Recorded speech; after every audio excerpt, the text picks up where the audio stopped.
네.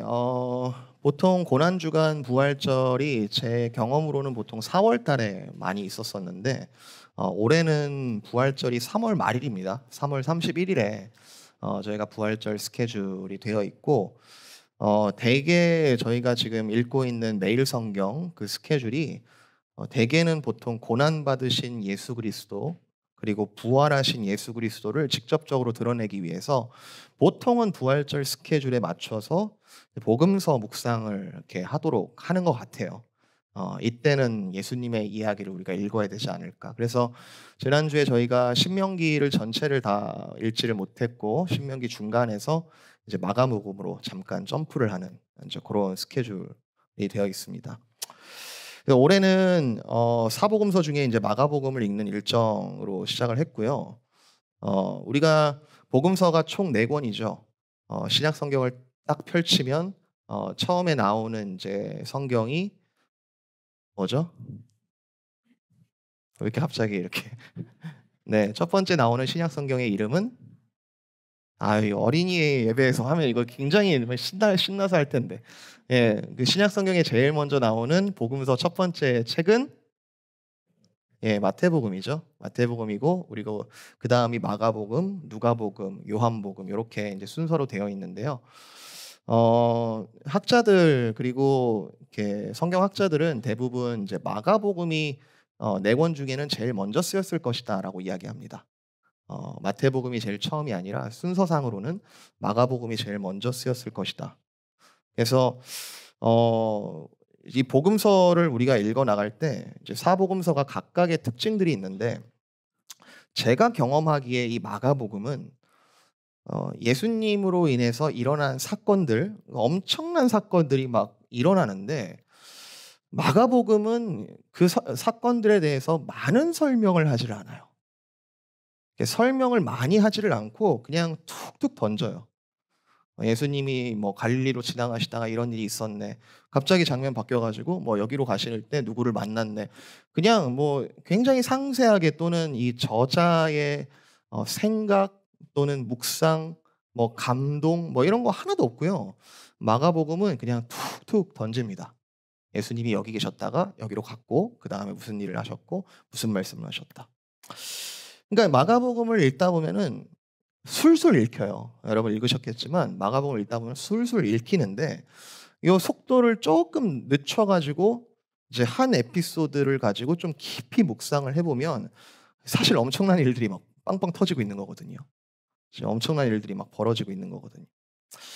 이 마가복음의 문학적인 특징은 이렇게 즉시 또는 현장성을 굉장히 강조하는 복음서입니다. 그래서 요한복음 같은 경우에는 요한의 생각 그리고 요한이 하나님의 아들을 설명해 내려는 그런 이제 노력들이 많이 보이는 반면에 마가복음은 텀을 주지 않아요. 즉시 이런 일이 있었고 그다음에 그 현장으로 우리를 초대하는 거죠. 그 당시에 마가가 경험했던 복음, 좋은 소식이라는 것을 자기뿐만 아니라 필요로 하는 모든 이들에게 있는 그대로 전하려는 목적이 굉장히 강한 복음서다. 그래서 마가복음을 읽다 보면은 이제 다른 복음서에 비해서는 조금 불친절하게 이제 느껴질 수도 있는데 불친절한 게 아니라 사실은 마가는 이게 더 이상 무슨 설명이 필요하겠냐. 예수 그리스도를 하나님의 아들, 하나님의 나라를 시작하신 그분을 믿는 모든 이들에게 이건 뭐 더 이상 설명을 붙일 필요가 없이 반드시 좋은 소식으로 오신 분으로 확실히 믿고 있는 것이 이 마가복음의 특징이죠.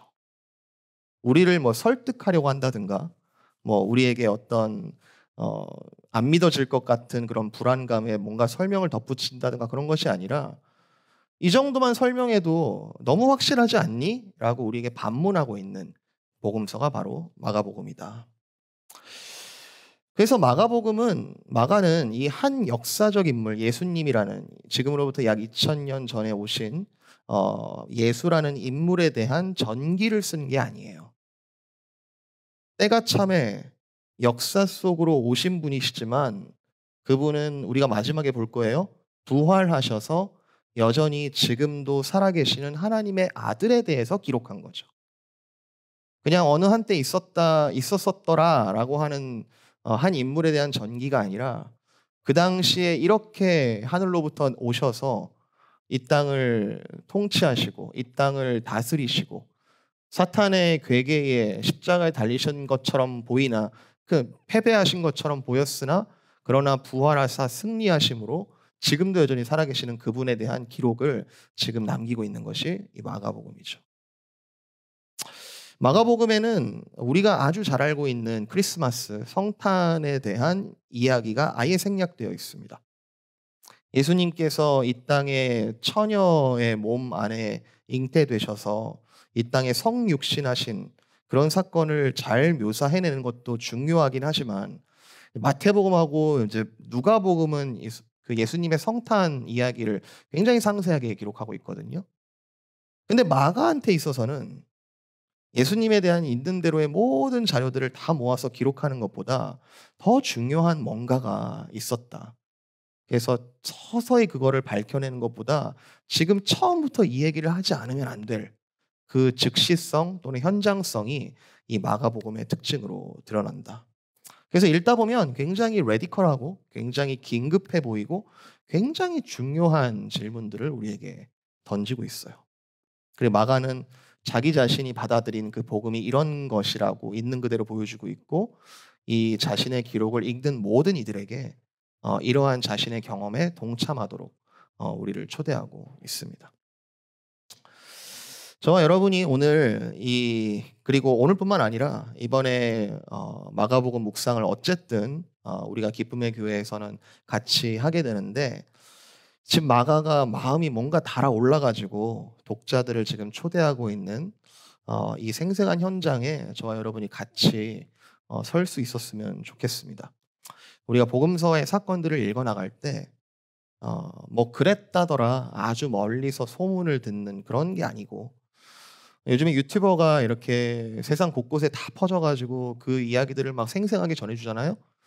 그 유튜버가 전해주는 소식을 내가 2차적으로 접하듯이 그렇게 읽는 게 아니고 마가는 지금 우리 멱살을 잡고 예수님 앞에 지금 데려다 놓는 거예요. 이분을 보라. 이분을 만나라. 그리고 이분의 말씀을 들으라. 그때 우리가 가지고 있는 죄성 때문에 우리의 마음이 일시적으로 불편해지고 아담과 하와가 숨었던 것처럼 피하고 싶을 수는 있습니다.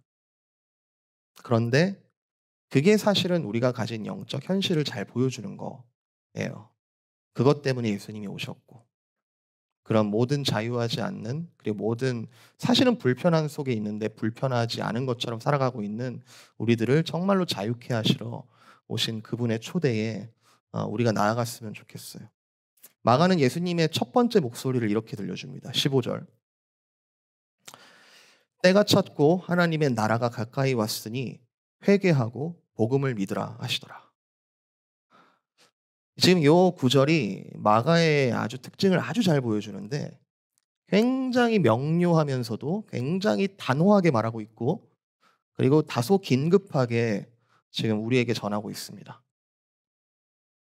사랑하는 이들이여 이제는 때가 되었고 하나님의 나라는 왔으니 돌이켜서 복음이 되시는 예수 그리스도를 믿으라.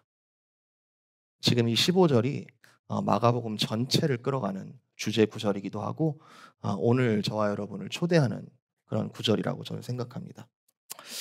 이 말이 이번 묵상 기간 속에서 성령님을 통하여 저와 여러분의 심령 가운데 계속 울렸으면 좋겠고 그 예수님께서 우리를 맞이하러 오실 때 우리를 만나 주실 때 그때 생기는 어떤 조금의 불편함이 있더라도 제자가 되어가는 그 기쁨을 이번에 한번 누리실 수 있었으면 참 좋겠다. 정말 그 마음으로 저도 말씀을 준비하고 여러분도 함께 묵상에 동참해 주셨으면 좋겠습니다. 혹시 여기서 예수님이 아직 나의 유일한 구원자로 믿어지시지 않는 분들에게는 좋은 소식 그 자체이신 주님께서 저와 여러분의 마음을 따스하게 열어주시고 회개를 해야 하니까 회개를 하는 것이 아니라 진리를 만났을 때 회개할 수밖에 없음을 알고 가치관 자체가 변하는 그런 기쁨을 누리게 해주시기를 정말 진심으로 축복드리고, 저도 기대하는 마음으로 이번에 한번 말씀으로 함께 들어갔으면 좋겠습니다.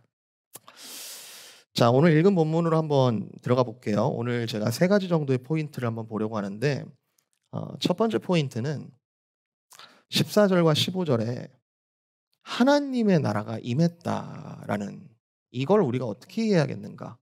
하나님의 나라는 언제 어디에 임했는가라는 부분에 대해서 한번 먼저 살펴봤으면 좋겠어요. 방금 말씀드렸듯이 15절은 마가복음 전체를 끌어가는 주제입니다. 예수님의 첫마디이시고, 그리고 마가복음에 의하면, 그리고 사역의 시작, 그리고 마가복음 전체를 끌어가는 주제인데요. 이 14절, 15절이 굉장히 짤막한데 이게 하나하나 뜯어보면 아주 많은 정보가 이 안에 담고 있습니다. 하나님의 나라가 가까이 왔는데, 이 하나님의 나라가 가까이 온 때는 언제죠? 때? 이 하나님의 나라가 언제 온 거죠? 14절, 15절에 의하면 14절 처음에 나오죠. 요한이 잡힌 후 예수께서 갈릴리에 오신 때. 세례 요한이 잡혔다. 세례 요한의 이야기를 우리 이제 마가복음 앞에도 나오고 우리가 성탄 이야기에서도 우리가 알고 있는데, 그 세례 요한은 하나님의 아들이 오시기 전까지 선지자로의 마지막 외침이었습니다. 사람들이 계속 물어요. 세례 요한 보고 당신이 메시아 아닙니까? 당신이 메시아입니까? 계속 묻는데 세례 요한이 분명하게 밝히죠. 나는 아니라.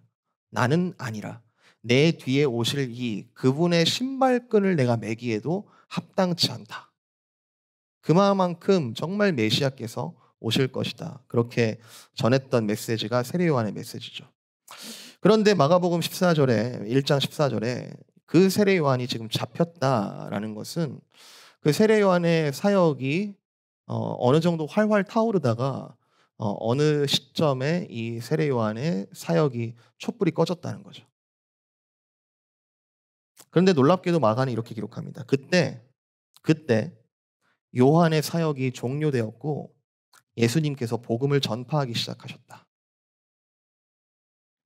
예수님의 사역은 세례 요한의 사역을 연속적으로 이어가시는 게 아니라, 세례 요한의 메시지는 복음 그 자체가 아니었고 복음이 올 것이라는 나팔의 역할을 한 것인데, 마가는 예수님께서 세례 요한이 잡힌 후에 비로소 복음이 울려 퍼지기 시작했다라고 분명한 선을 지금 긋고 계시는 거죠.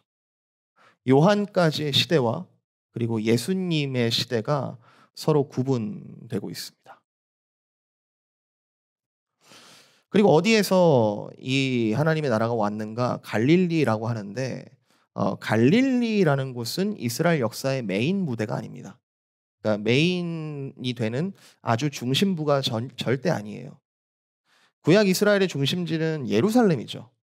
하나님께서 같이 계시겠다라고 이야기하신 성전이 있는 예루살렘이 이스라엘의 중심지고, 메시아께서 오신다면 그곳으로 오셔야 맞을 것 같은데, 그리고 그곳에서부터 하나님의 뜻이 선언되어야 할 것 같은데, 갈릴리라는 곳은 우리가 성경 지도를 보면은 북부에 위치하고 있고, 예루살렘과 갈릴리 사이에는 역사적으로 볼 때 그 사이에 사마리아 사람들이 있는데, 이 사마리아 사람들은 북이스라엘이 아수르에게 멸망할 때 혼혈이 되어버린, 그러니까 혼합 정책에 의해서 혈통을 유지하지 못하고 혼혈이 되어버린, 피가 섞여버린, 혈통적으로 순수 혈통이 아닌 이제 그런 자들이 되어버린 거죠.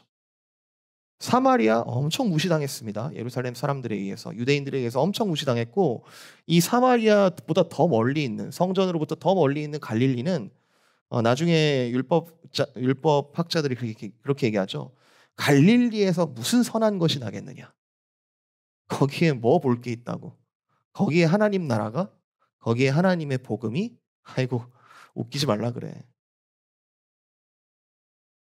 그런데 거기서 하나님의 복음이 전파되기 시작했다, 지금 이렇게 이야기하고 있는 거예요.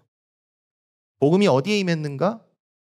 도저히 있으리라고 기대하지 못하는 그곳에, 도저히 누군가도 어느 누구도 이곳에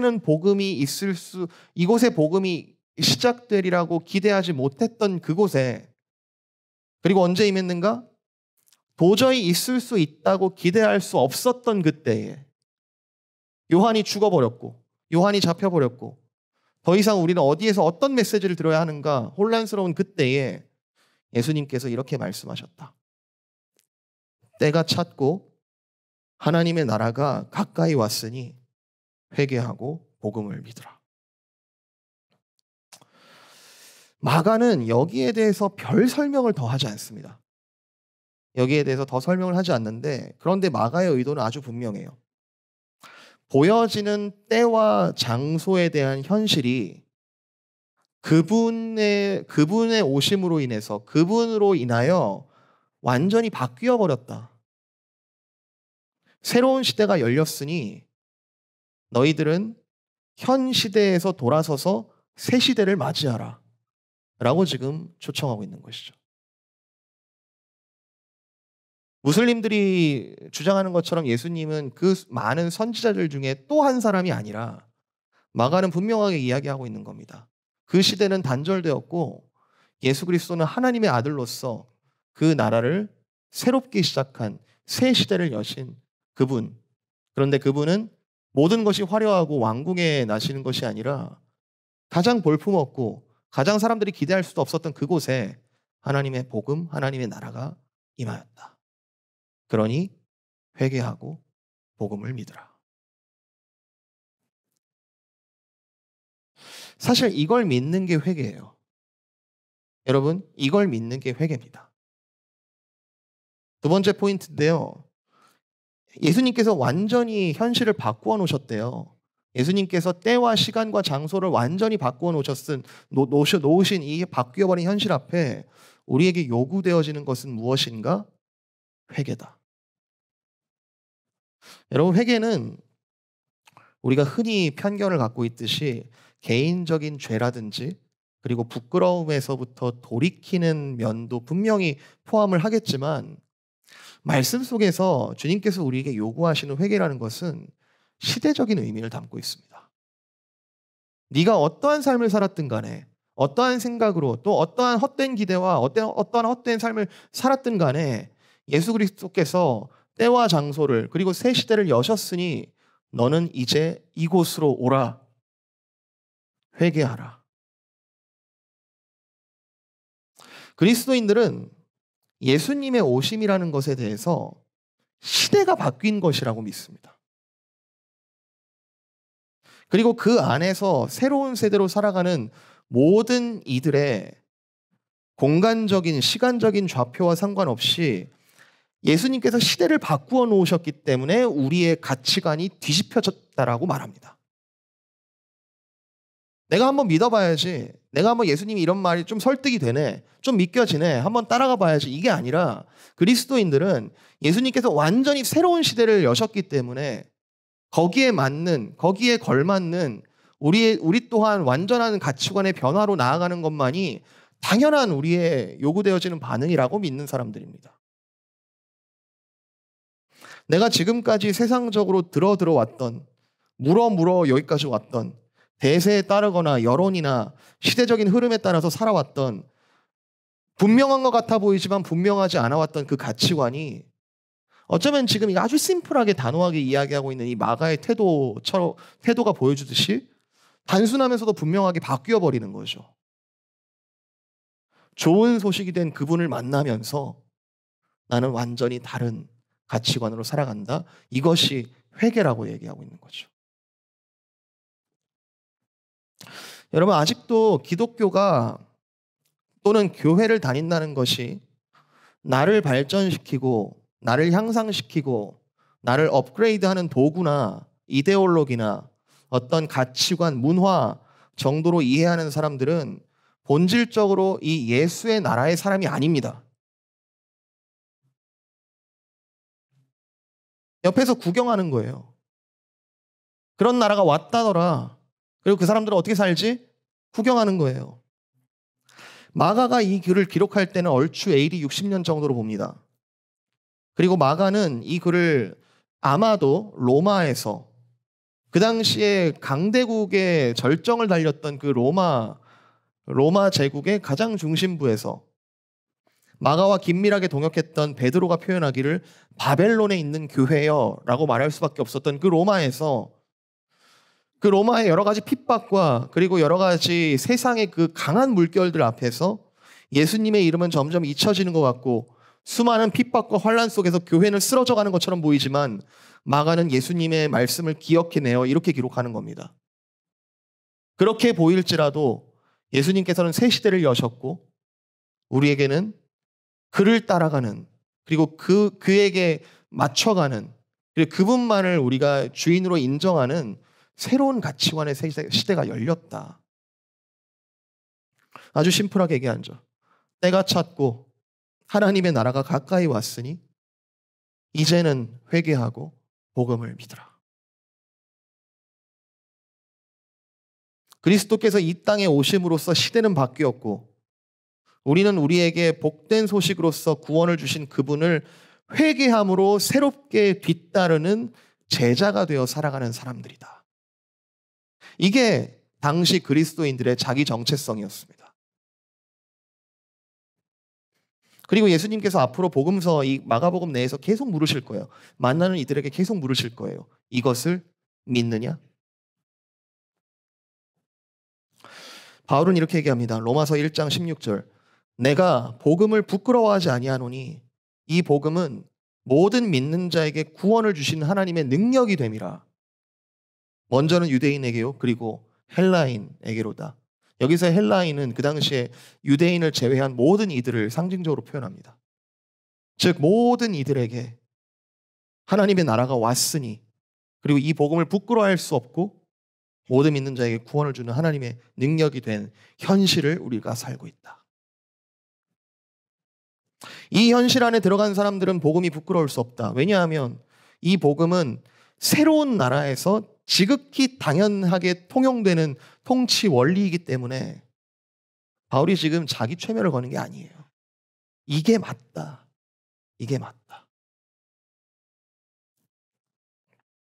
우리가 회개에 대한 선입견을 내려놓고 본문을 다시 읽어보면 16절부터 20절까지 나오는 예수님께서 지금 마가가 이런 전체 주제를 담는 선언을 하고 난 후에 바로 이어지는 이야기가 예수님께서 제자들을 부르시는 사건이죠. 예수님께서 제자들을 부르실 때 그들이 응답하여 그분을 따라갔다라고 하는 것은 다름 아닌 회개의 사건입니다.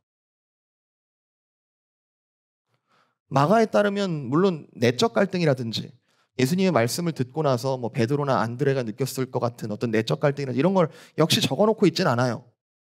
그런데 제자들의 모습이 아주 단호합니다. 18절 곧 그물을 버려두고 따르니라. 20절 곧 부르시니 그 아버지 세베대를 품꾼들과 함께 배에 버려두고 예수를 따라갔다. 여러분 예수를 따르시는 분들이십니까? 진지하게 묻습니다. 여러분 정말로 예수님을 따르시는 분들이십니까?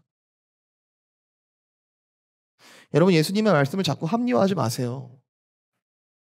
여러분이 예수님의 옷을 제발 여러분의 입맛대로 바꾸어서 입히지 마세요. 여러분이 이해하고 있는 믿음이라는 것, 신앙, 여러분의 삶, 생활, 여러분의 신념, 그것은 새로운 시대를 여신 그 주님을 통해 주님으로 인하여 풍성한 영적 자유함으로 재해석된 것이 맞습니까? 아니면 여러분의 욕심이 내가 예수님을 따르는 데 있어서 어느 이상 넘어가지 않고 싶은 그러한 선을 긋고 있는 것인가요?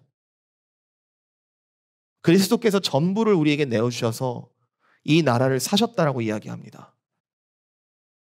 그리스도께서 전부를 내어주셔서 값을 주고 사셔서 저와 여러분을 새로운 현실 위로 올려놓으셨을 때 여러분은 과연 전부를 내어드리며 그리스도를 따라가고 계십니까? 지난주에 나누었던 7년째 되는 해 종을 자유하게 하라. 세상의 원리로는 말이 안 되는 이야기예요. 종은 계속 데리고 있어야지 이익인데 종을 왜 보내요? 나한테 계속 이익이 되는 건데. 근데 종을 7년째 되는 애, 6년째까지는 데리고 있을지라도 7년째 되는 애, 너의 형제 자매들을 내보내라. 세상의 원리로 말이 안 되는 얘기죠. 그런데 하나님께서 그리하면 범사의 복을 주시겠다. 그건 조건적인 약속이 아니라 함께 하시는 하나님 안에서 가능한 현실. 지금 신약적인 이야기로 하면, 지금 이 본문에 맞춰서 이야기를 하면 하나님의 나라 안에서 통치되는, 통용되는 그런 원리. 여러분께서는 회개하시기에 무엇이 그렇게 두려우십니까? 속된 말로 우리가 인생 한 번 살잖아요. 주님께서 따라오라 하시면 이제는 좀 따라가야 하지 않을까요? 여러분, 자녀 신앙 교육에 대해서 아슬아슬하게 줄타기 하지 마시고 부모된 여러분이 먼저 제자가 되어주시기를 바랍니다. 마가는 이걸 복음이라고 부르고 있어요. 너무너무 좋은 소식이고, 그런데 그게 나한테 귀에 들려져서 한쪽 귀로 들어갔다 한쪽 귀로 나가는 게 아니라 나의 전인격적인 변화를 요구하는, 근데 그 길이 예수 그리스도를 따르는 복음이라고 이야기합니다. 그를 믿는 것, 회개하는 것, 그를 따라가는 것, 그의 제자가 되는 것을 좋은 소식이라고 부르고 있어요. 마지막 한 가지 포인트만 더 말씀드리고 말씀 마치겠습니다. 하나님 나라가 임했다. 그리고 하나님의 복음, 하나님의 복음으로 우리가 초대를 받았고 거기에 우리가 반응해야 하는 우리의 모습은 회개다. 우리가 회개하게 하심이 곧 가치관의 변화인데, 우리가 그리스도를 따르기로, 그의 복음을 우리가 믿음으로 순종하고 제자가 되어 그분을 따라갈 때 우리에게는 새롭게 열리는 차원의 현실이 있습니다. 그것은 바로 우리가 말하기를 영적인 현실이라고 이야기해요.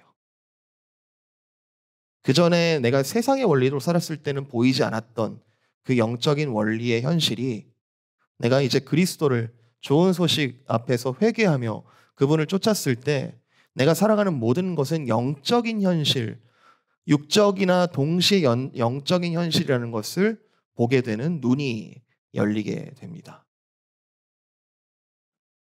하나님께서 창조하신 이 세계, 오늘 이 정도의 온도, 그리고 해가 뜨고 해가 지고 이 정도의 날씨, 이 정도의 우리의 바이오리듬, 그리고 이 컨디션, 우리가 느끼는, 경험하는 그 모든 센시티브한 이런 세계일지라도 사실은 하늘과 땅이 단절되어 땅만 바라보던 그 가치관에서 이제는 그리스도를 만나 그리스도를 통하여 하늘과 땅을 함께 바라볼 수 있는 눈이 이제는 열리는 것이죠.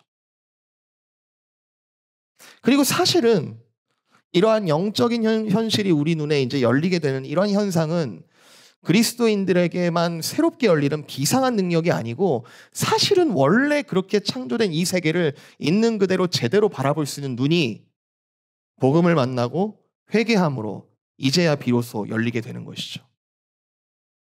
여러분은 여러분의 힘으로 여기까지 오셨습니까? 여러분은 여러분의 계획과 계산대로 여기까지 오셨습니까? 그리스도 안에서 우리의 인생을 가지고 평가할 때 영적인 현실이 있지 않나요? 원래부터 우리는 영적인 존재로 만들어졌고, 그렇기 때문에 죄 때문에 탄식하며, 예수님께서는 우리의 영과 육 모두를 전인격적으로 회복시키는 분이시고, 우리는 이 땅에 마지막 호흡을 다하고 육신은 땅에 묻힐 것이지만 주 안에서 영원한 생명으로 살아갈 텐데, 지금 제가 말씀드리는 것이 판타지가 아니라 진짜 리얼리티라는 걸 복음서는 이야기하고 있습니다. 14절, 20절 우리가 읽었는데 앞뒤로 보면은 9절에 보세요. 그때 예수께서 갈릴리 나사렛으로부터 와서 요단강에서 요한에게 세례를 받으실 때 곧 물에서 올라오실새 하늘이 갈라짐, 성령이 비둘기같이 자기에게 내려오심을 보시더니 하늘로부터 소리를 들었다. 너는 내 사랑하는 아들이라 내가 너를 기뻐한다. 삼위일체 하나님의 임재, 이것은 영이시기 때문에 우리 하나님은 함부로 보여지지 않으시나 분명히 존재하시는 삼위일체 하나님의 나타나심을 지금 마가는 있는 그대로 기록하고 있죠.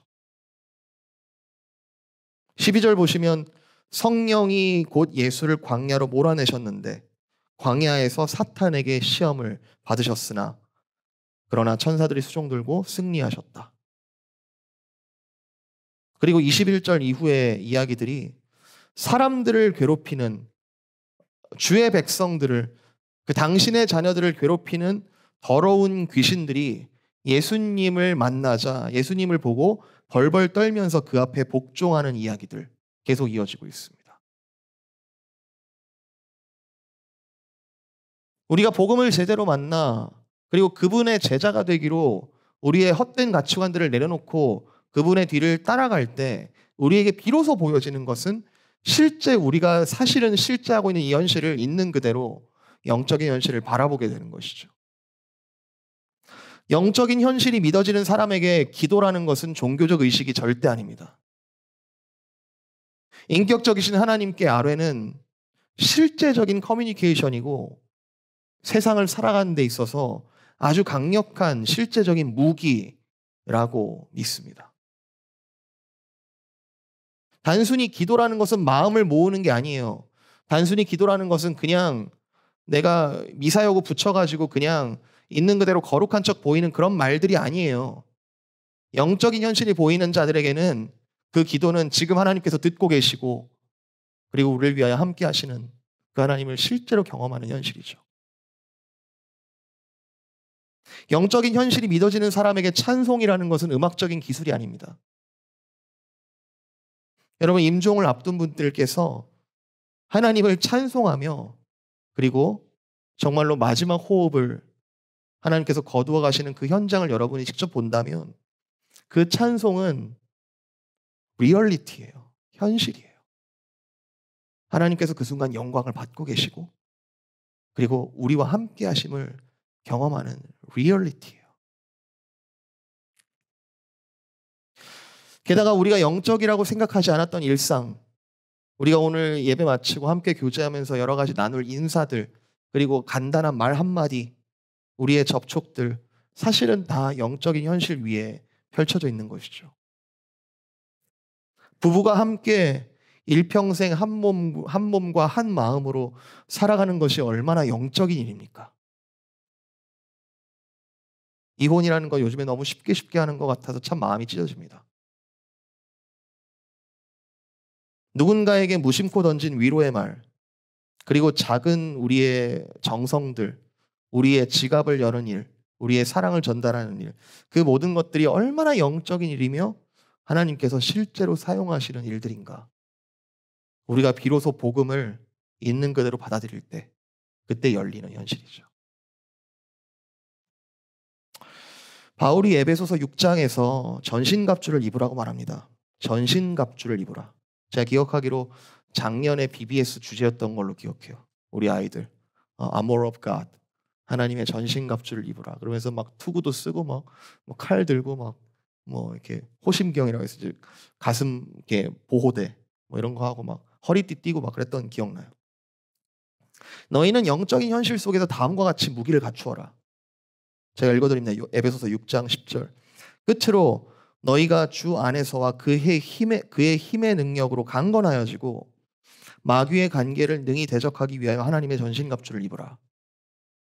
우리의 씨름은 혈과 육을 상대하는 것이 아니요 통치자들과 권세들과 이 어둠의 세상 주관자들과 하늘에 있는 악의 영들을 상대하는 것이다. 여러분 개인이라든지 가정의 일이라든지 심지어 교회에 일어나는 모든 일들이 참으로 영적인 일입니다. 저도 건반을 쳐봐서 알아요.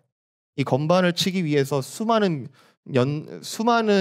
시간 동안의 트레이닝과 또 연습이 필요해서 겨우겨우 건반을 칠 수 있게 되었으나 그러나 이 건반을 연주하는 것 그 모든 일들이 단순히 음악적인 기술인가요?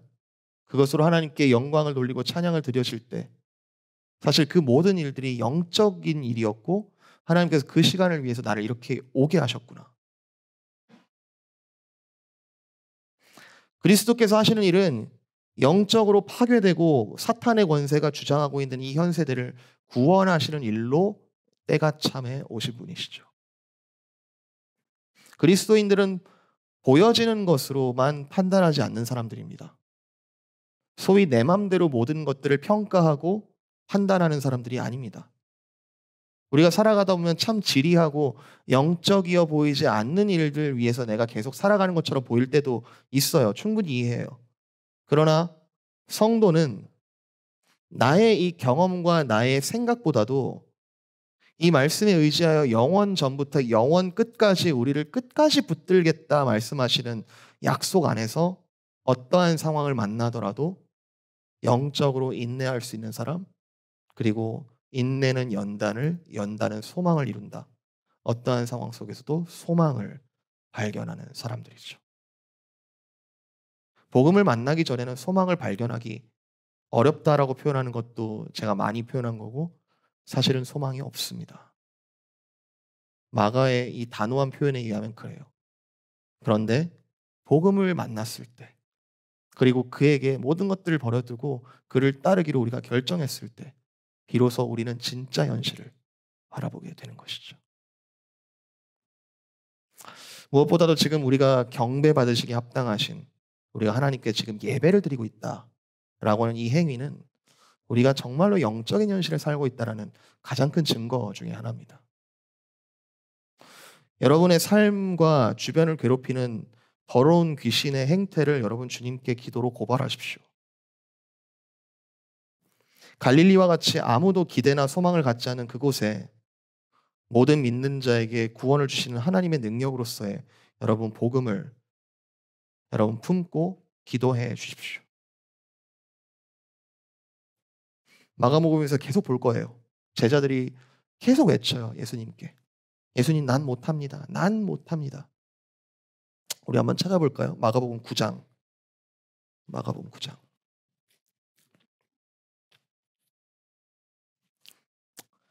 마가복음 9장 19절 제가 읽습니다. 대답하여 이르시되 18절. 내가 선생님의 제자들에게 내쫓아 달라 하였으나 그들이 능히 하지 못하더이다. 대답하여 이르시되 믿음이 없는 세대여. 내가 얼마나 너희와 함께 있으며 얼마나 너희에게 참으리요? 그를 내게로 데려오라 하시매. 이에 데리고 오니 귀신이 예수를 보고 곧 그 아이로 심히 경련을 일으키게 하는지라. 그가 땅에 엎드러져 구르며 거품을 흘리더라. 예수께서 그 아버지에게 물으시되 언제부터 이렇게 되었느냐 하시니 이르되 어릴 때부터니이다. 귀신이 그를 죽이려고 불과 물에 자주 던졌나이다. 그러나 무엇을 하실 수 있거든 우리를 불쌍히 여기사 도와주옵소서. 예수께서 이르시되 할 수 있거든이 무슨 말이냐. 믿는 자에게는 능히 하지 못할 일이 없느니라 하시니 곧 그 아이의 아버지가 소리를 질러 이르되 내가 믿나이다. 나의 믿음 없음을 도와주소서 하더라. 사랑하는 성도 여러분, 복음이 시작됐습니다. 아직 오지 않을 복음에 대해서 제가 선포한 것이 아니라 복음이 이미 시작되었습니다. 이 복음으로의 부르심에 여러분이 어떤 반응을 하실지, 정말로 오늘이 정말 주님께로 다시 한번 달려가는 그런 귀한 나날들이 될 수도 있겠지만, 또한 이 복음을 마주했을 때 내가 버리지 못하는 것에 대한 수많은 내적 갈등과 그리고 답답함, 그리고 버릴 수 없는 그 편견들에 대해서 여러분 어떻게 반응하실지 참 궁금합니다. 그런데 마가복음이 계속 심플해서 우리에게 툭툭 던질 거예요. 때가 찼고 하나님의 나라가 여기에 왔으니 회개하고 복음을 믿으라. 이 울림이 저와 여러분의 영혼 가운데 참 깊은 울림으로 다가오셨으면 좋겠고, 그것에 대하여 아무리 작은 믿음일지라도 하나님께 내어드릴 때 회개로, 믿음으로, 그리고 주 예수의 이름으로 수많은 귀신들을 쫓아내는 저와 여러분 되시기를 복음 그 자체이신 예수 그리스도의 이름으로 축복드립니다.